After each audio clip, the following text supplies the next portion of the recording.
BJP के 5 MLA से कहा गया एमएलए के मीनिंग क्या है, आपने भी देखा होगा। उनको एमएलए का मीनिंग नहीं आया, वो देश को डेवलप करेंगे क्या? अब जिस इंसान को एमएलए का पता, अपना डेजिग्नेशन का पता नहीं, बना दिया राबड़ी देवी को, अनपढ़ को बिहार का सीएम बना दिया, तब यह किसी ने उंगली नहीं उठाई थी। क्या एक एमएलए पे उंगली उठाई जा रही है?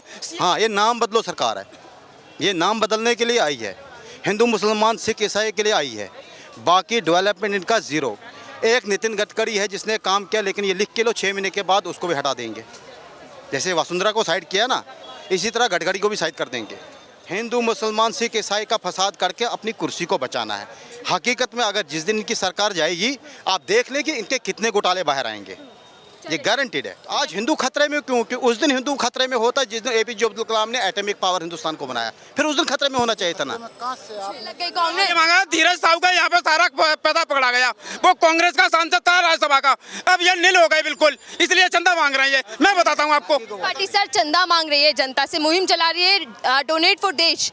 क्या अब इसके सहारे 2024 को जीतेगी कांग्रेस पार्टी? देखिए, ये तो मुझे पता नहीं, मैं आपके थ्रू सुन रहा हूँ, लेकिन मैं अपनी बात रखना चाहूँगा क्योंकि मैं जम्मू कश्मीर से हूँ, तो मैं जम्मू कश्मीर की बात करूँगा। क्योंकि 2014 से हमारे वहाँ पे इलेक्शन नहीं हुए और हम जम्मू वालों ने भाजपा को 25 सीटें दी थी और उनको हमने असम्बली तक पहुँचाया था। हमसे वादा किया कि कश्मीर को हम यूटी बनाएंगे और आपको स्टेट देंगे, लेकिन हमारा कोई भी वादा पूरा नहीं हुआ। खासतौर पर जम्मू की मैं बात करूँ, मैं जम्मू से बिलोंग करता हूँ। हमसे यही वादा हुआ था कि आपको हम स्टेट देंगे, कश्मीर को यूटी बनाएंगे। इस जज्बे में आकर हमने कहा चलो हमारी स्टेट बन जाएगी तो शायद हमारा डेवलपमेंट होगा, लेकिन 2014 से लेकर 2023 तक 24 भी आने लगा, अभी तक हमें स्टेट नहीं मिली। और 370 की रही बात, इसमें फिर जिता दीजिए पीएम मोदी को, भाजपा को, हो जाएगा काम सारे। असल में ये चीज़ है ना, देखिए हम लोगों ने एक विश्वास किया था, भरोसा जताया था उन लोगों पे, लेकिन उन्हें विश्वासघात किया। क्योंकि जम्मू में इस टाइम बेरोज़गारी इतनी बढ़ चुकी है कि कहने की कोई हद नहीं है। अगर आप जम्मू में जाके इंटरव्यूज़ लोगों के करेंगे, आपको पता चल जाएगा कि जम्मू के लोगों ने कितनी कुर्बानी भाजपा के लिए दी, लेकिन भाजपा ने उसके बदले हमें क्या दिए?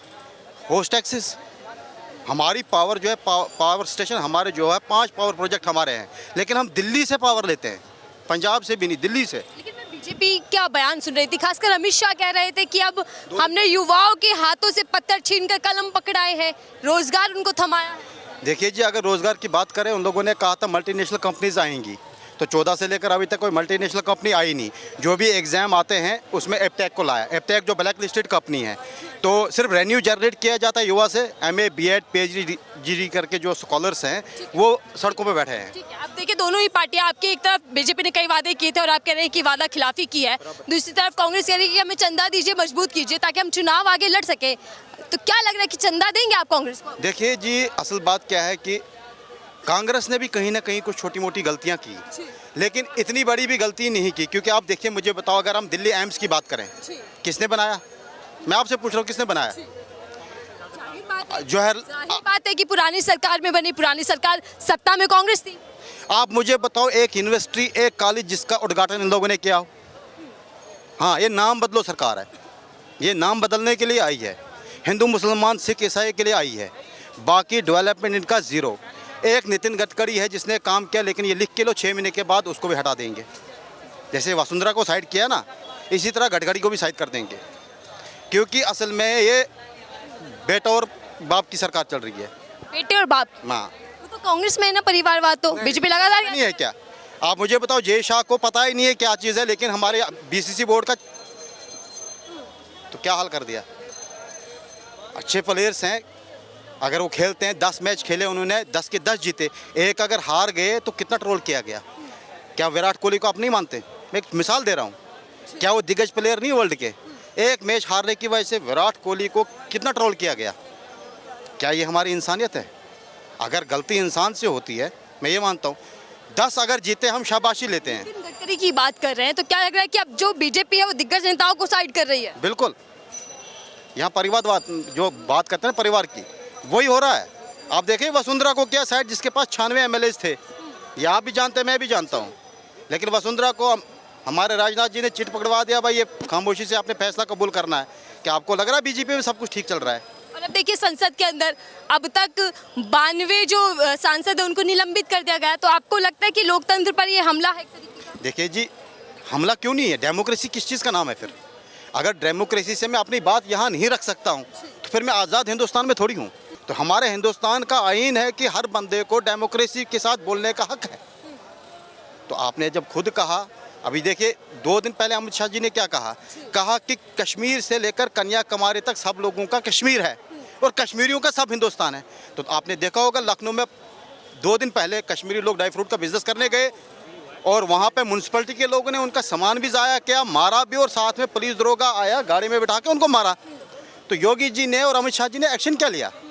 अगर कश्मीर हमारा है, कश्मीरी हमारे हैं, हाँ, हिंदुस्तान सब कश्मीरियों का और कश्मीरियों का सब हिंदुस्तान है, फिर ये चीज़ें होनी चाहिए। तो अगर ये चीज़ें हो रही, कहीं ना कहीं इस देश को एक तरफ लिया जा रहा है, हिंदू मुसलमान सिख ईसाई का फसाद करके अपनी कुर्सी को बचाना है। हकीकत में अगर जिस दिन इनकी सरकार जाएगी, आप देख लें कि इनके कितने घोटाले बाहर आएंगे, ये गारंटीड है। अब एक चीज़ और कहना चाहूँगा मैं आपको, मतलब छोटी सी मिसाल, आज ये लोग नारा देते हैं कि हिंदू खतरे में है, मगर मैं ये कहता हूँ आज प्रधानमंत्री कौन? आप जवाब दीजिए, कौन? हिंदू। देश का गृह मंत्री कौन? हिंदू। होम मिनिस्टर कौन? हिंदू।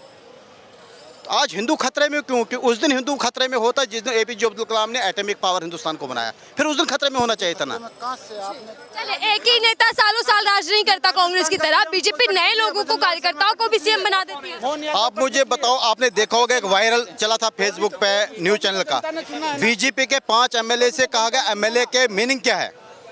आपने भी देखा होगा, उनको एमएलए का मीनिंग नहीं आया, वो देश को डेवलप करेंगे क्या? आपने देखा होगा, उनको कहा एमएलए का मतलब क्या है।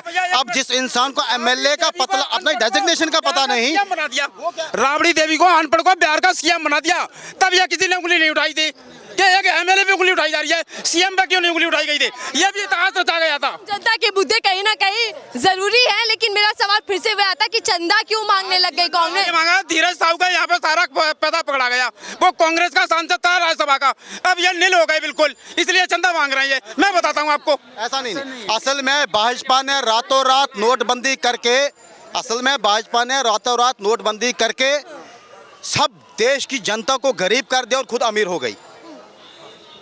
और भाजपा का एक ही मुद्दा है, अडानी और अंबानी। ये देश भाजपा नहीं चलाती, ये अडानी और अंबानी चलाता है।